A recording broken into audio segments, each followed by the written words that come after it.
Hello everyone and welcome to my channel, and today I'll be reading a Xiao listener by me. So let's get into it. Xiao was someone who could be very protective of those he loved, and that included you now. So, you being in danger would make him act out and do things that he usually would not do, like maybe just talking you for a while just to check up on you. Because sometimes you would not call out his name even if you needed his help, and that was something that irritated him greatly. He always felt like it would be a way to burden him, and he didn't want to make you feel like a burden. But he also did not really believe in that. The fact that you would treat yourself as such was already insulting enough. He had no idea why you thought of yourself that way. But it didn't matter much, when right now, what he wanted was to simply just do something else that would avail you of this responsibility. And that's why, when he felt like you were doing something rather dangerous, he ended up following you, just to make sure that you're not really doing anything that would be, well, unsafe, for lack of better wording. So, as he stood there on the cliff, watching you from above, he could only wonder what was going on through your mind to do something like this. But you were trying to spy on some treasure hoarders. Surely it would be easy enough for you to fight them if you were actually doing this. He knew that you had a vision, and you were able to fight. But maybe you overestimated your abilities, and that's when everything went wrong. He didn't want to intervene unless he absolutely had to, since he wouldn't know how to explain himself and why he was following you in the first place. He didn't want to make you feel uneasy in the future, so that's why he held off until it was too late, and he could only make that split-second decision of teleporting between you and the arrow coming straight for your back. It went into his chest, and he let out a pained grunt, but it did not stop him from fighting. No, he immediately annihilated all of them. Meanwhile, you gasped and looked at him, screaming out his name. Xiao! Oh no! What did they do? How did you come here? Just what did you get yourself into, Xiao? You could only say this, but you knew, deep within your mind, that it was your fault.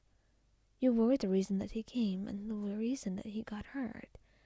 He was defending you in the first place, and now his life was in danger because of you. You couldn't stop feeling guilty as you looked at him, crying as you held his hands. Can't you teleport? Try to teleport to Cloud Retainer, or any of the Adepti, or Morax, or that doctor in Liyue, anyone. Please, Xiao. I can't. It hurts, Swan. I'm not sure what they had in this arrow. Perhaps it's poison. Tears sprang out from your eyes as you looked at him, and you could only feel the desperation coursing through your bones. But you did not realize that there was someone else, far greater than the two of you, and someone that was watching over him at all times. Someone that would be there when Xiao needed him, without Xiao even needing to call out his name. When you held him and closed your eyes, you didn't see it. But when you opened your eyes, you were in a totally different place. And a doctor looked over you too, immediately taking care of Xiao. And you could only watch in pure shock, trying to comprehend how you were teleported. Meanwhile, Xiao only smiled and let out a soft sigh, like he was acknowledging someone. You could only look around you, but you saw no one in sight. The only thing that you could feel was this feeling of safety that was overwhelming, and in a good way. You wanted to feel safe. You wanted to feel like he would be safe and sound. That's what really mattered to you. You could only go to the room where he was being treated and pray that he would be fine. Pray that he would wake up well. You didn't want to make a selfish mistake like that again. You should have thought better. You should have known that being in a dangerous situation like that, of course Xiao would risk his own life to save you, even though you were the one getting yourself in trouble. In the first place, it was completely your fault, and yet he involved himself, just for your sake. You couldn't help but cry, and until he woke up, you stayed there, watching over him, wanting to make sure that he would be okay. And thankfully, it did not take him long to wake up, and you were relieved and thankful for that. And when he woke up, he looked at you and smiled. Well, you're fine. I'm glad for that. I'm fine, but you're the one who's not. Don't worry about me. Come on. What even gave you the idea to do this? Well, I was watching you, and I saw someone trying to shoot you from behind. I couldn't help it. You couldn't help to teleport there. For me. Yes. I would do anything for you, Ion. And if that just did not shoot you in the heart in the most beautiful way possible, you don't know what will.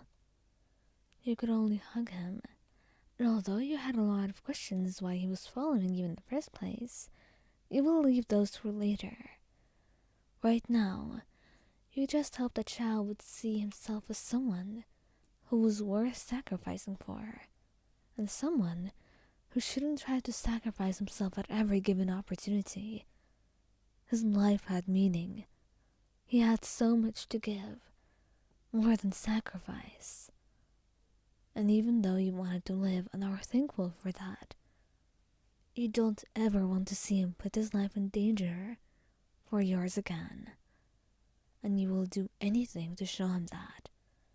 On the other hand, Xiao will do just about anything to make sure you don't put yourself in any stupid situations where you will have to save you in such a manner again. So maybe the two of you can work out your differences and arrive to an amenable solution.